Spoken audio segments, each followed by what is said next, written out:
বরিশাল সদর উপজেলা স্বেচ্ছাসেবক দলের কাশীপুর ইউনিয়নে কর্মী সভা অনুষ্ঠিত।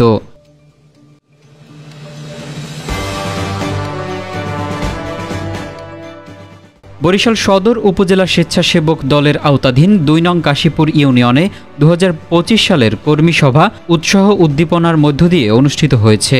সভায় আগামী জাতীয় নির্বাচনকে সামনে রেখে সাংগঠনিক শক্তি আরও সুসংহত করার আহ্বান জানানো হয়। উক্ত অনুষ্ঠানে সভাপতিত্ব করেন বরিশাল সদর উপজেলা স্বেচ্ছাসেবক দলের আহ্বায়ক গাজী নেসার উদ্দিন জাফর। দেশ এবং জাতি অনেক ক্ষতিগ্রস্ত হবে। এই ফ্যাসিবাদের দালালের কারণে আজকে আমরা এই ১৭ বছর কিন্তু পিছিয়ে গেছি। প্রধান অতিথি হিসেবে উপস্থিত ছিলেন বরিশাল জেলা স্বেচ্ছাসেবক দলের যুগ্ম আহ্বায়ক সালাউদ্দিন আল মামুন। বিভিন্ন নেতৃবৃন্দ উপস্থিত আছেন বরিশাল সদর উপজেলার যুগ্ম আহ্বায়ক বন্ধু। বিশেষ অতিথি হিসেবে উপস্থিত ছিলেন জেলা স্বেচ্ছাসেবক দলের দপ্তর সম্পাদক জাহিদুল ইসলাম খান বাপ্পি।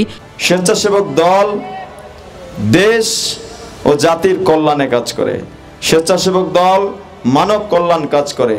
স্বেচ্ছাসেবক দল সব সময় মানবিক কাজে এগিয়ে আসে না? এবং সদস্য জুবায়ের ইসলাম সুমন। প্রিয় সহযোদ্ধা ভাইয়েরা, সেবা, ঐক্য, প্রগতি স্বেচ্ছাসেবক দলের মূলনীতি। সেই ঐক্যটা আমাদের মাঝে অক্ষুণ্ণ রেখে আমাদের সামনে আগাতে হবে। আজকে আপনারা কমিটিতে আসছেন, কমিটি নেবেন, সভাপতি হবেন, সাধারণ সম্পাদক হবেন, কিন্তু প্রিয় সহযোদ্ধা ভাইরা, আমাদের লক্ষ্য কিন্তু একটাই, ধানের শীষের বিজয়। সভা সঞ্চালনা করেন বরিশাল সদর উপজেলা স্বেচ্ছাসেবক দলের সদস্য সচিব শামসুল কবির ফরহাদ।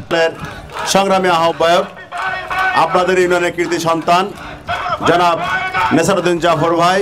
এছাড়াও বরিশাল সদর উপজেলা স্বেচ্ছাসেবক দলের যুগ্ম আহ্বায়ক আলামিন হোসেন অপু, গাজী শামীম হোসেন আপন সহ অন্যান্য নেতৃবৃন্দ উপস্থিত ছিলেন।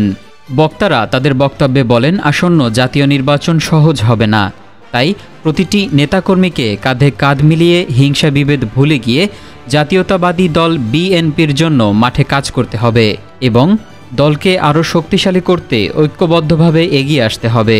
কর্মী সভা শেষে সংগঠনের ভবিষ্যৎ পরিকল্পনা ও করণীয় বিষয়ে দিক নির্দেশনা প্রদান করা হয়। এমএ শ্রীমন, সময় খবর, বরিশাল।